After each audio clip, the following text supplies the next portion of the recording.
Testes, testes, 1, 2 testes. Can you hear me?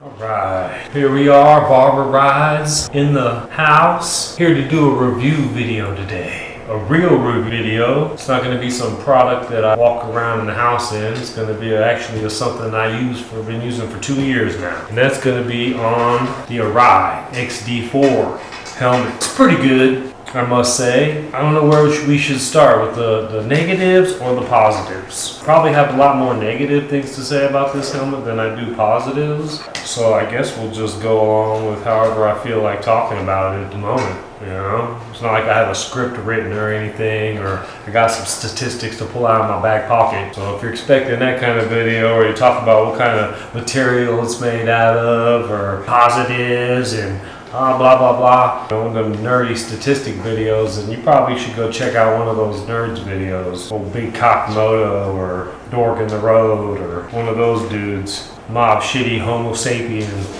Well, first thing I can say off the bat, that when I think about this helmet when I'm wearing it, is that this helmet is heavy. And it's probably all dual sport helmets are probably all heavy. I don't know exactly why they're all so heavy, besides the fact that they have a windscreen.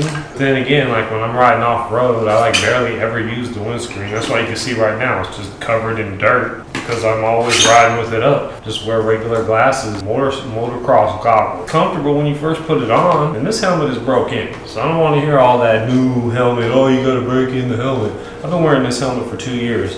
I've gone on 3 VDRs, multi-day road trips. I just came back from the 8-day ever ride loop where we rode for 6 days straight, and so this thing is very broken, but it's just heavy. By the time you get to 3-4 hours into the day, and the whole back of your neck, the head, like all around your head just starts hurting. It's just heavy. Obviously I do videos, so you got a GoPro mounted on the front. You got your Cardo on the side, you know, speakers, microphones inside. So I'm sure all that adds to the weight, obviously. But I still don't feel like it should be that heavy. They gotta work on like trying to cut off some of the weight of these dual sport helmets. And I don't know, maybe there's another helmet out there that's dual sport that's a little bit lighter, but it probably won't look as cool though, you know. If you don't look cool while you're doing it, then why the hell are you doing it? Airflow's not bad in this helmet. It's a lot of wind noise. Even when I put the shield down, you hear the wind is whipping through it. So it's not really, I don't feel like it's good for that either. You can open up all the vents and you can get a good breeze going. And then these things, they have like inside the cheek pad area,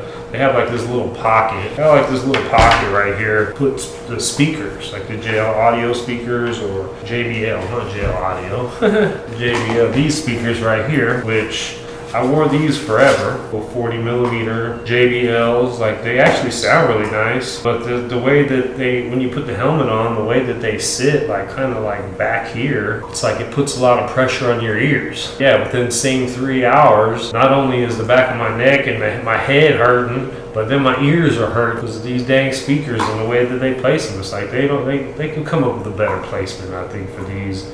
I mean, if that's one of your selling points, is you have a little pocket in there for your speakers, I think it should be a little bit more comfortable. The last trip, I was finally really starting to think about it. Tyler from Everride, he was like, hey, have you ever tried just regular earbuds? And when I first started riding and I didn't have the Cardo, yeah, I used to shove earbuds in my ears, but they were the bigger ones. So they definitely did the same pressure. As soon as you put on your helmet, it's like, it's jamming these little speakers in my ears.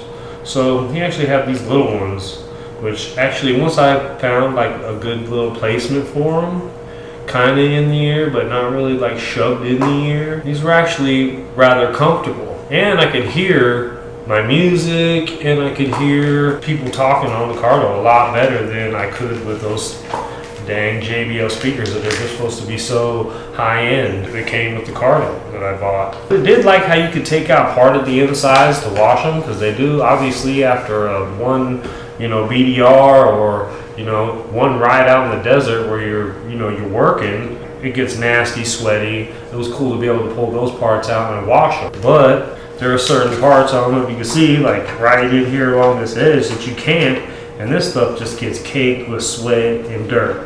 And it's like, that stuff is just permanent.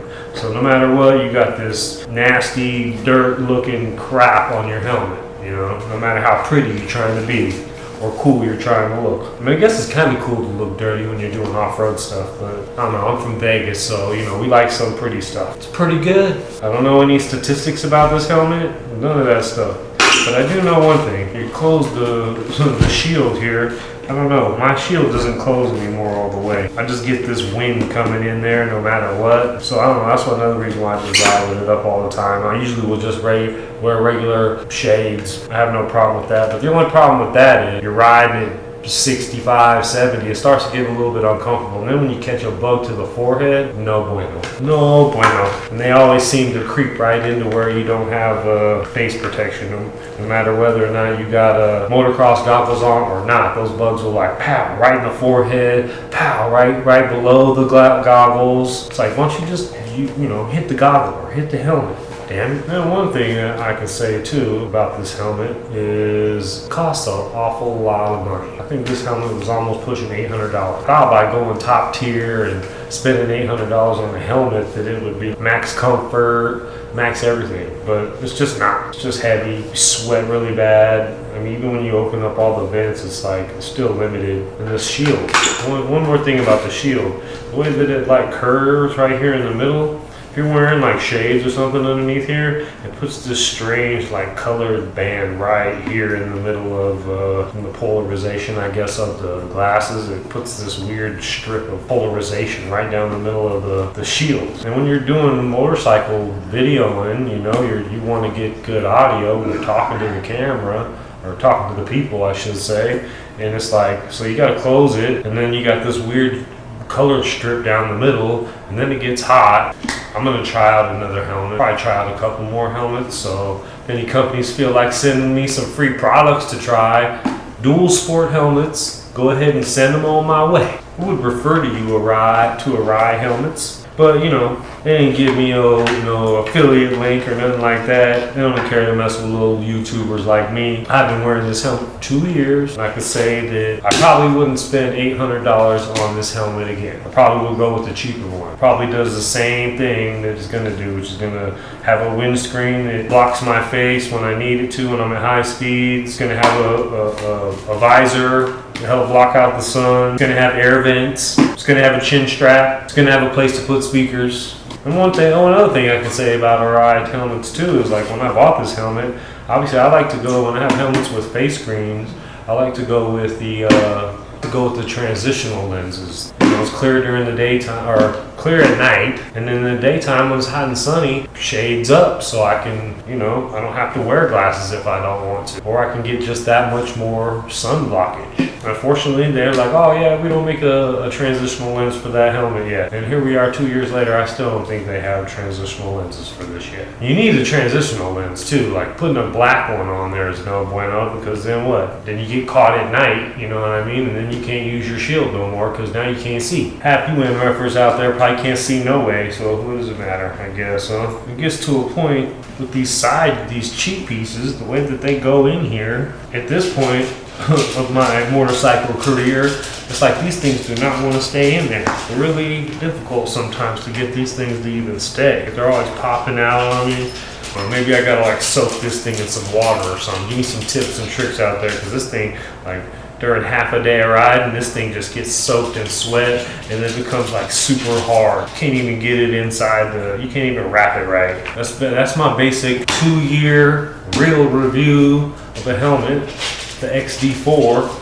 $800 helmet. Wouldn't spend it again. Not really satisfied. I mean, it looks cool. It's a cool looking helmet. Other than that, not very comfortable for any long period of time. I mean, I even stop a lot and take it off. Let my head rest, let my ears rest, but it still is just, I don't know, it's just heavy. It really feels like you have a helmet on. You put a motocross helmet on after wearing this, and you almost feel like you don't have a helmet on. I don't know what it's made out of. I don't know why it costs $800. Sure, there's a spec sheet somewhere. Some dude getting all into the specs and what it's made out of and what the fabric on the inside consists of and all that kind of stuff. But I really don't give a shit about all that. All I do give a shit about is comfort and whether or not it works for me. I've been wearing this for 2 years and it works, but I think there are options out there that could be just a a little bit better. So if you want one of those nerdy stat videos, you gotta have to go to one of those nerds. And I had to bring my maraca so we could keep the party going. Yeah, I know it's not not a very manly color, but you know, it's what Steve gave me. You know, and he told me to keep the party going when he gave it to me, so gotta keep it going. Anyways, that's my video. A real review video on a product that I actually used for years, not just wearing it around the house. I'll do one of those videos later. And I don't know if y'all noticed my tee. I got my own merch now, Barber Rides. You can find it on the net somewhere. No, I don't have an affiliate link or anything like that. So, man, gotta look down in the description below and you might find it. But on a serious note, if you like cool gear, go to beyondzeroapparel.com. Check out my boy's website. He has cool merch, hats, hoodies, different t-shirts, different colors, all that kind of stuff. Stickers, keychains, beyondzeroapparel.com. Anyways, that'll wrap it up for this video. Dang XD4 uncomfortable helmet, $800 helmet. I wouldn't buy it. Unless you got $800 to spend and you just like top tier stuff, tier 1 stuff. If so, go get you an XD4. Then you'll be looking back at my video and be like, damn, he was right. This helmet is heavy. It is uncomfortable. It do make my ears hurt. Anyways, Barber Rides out.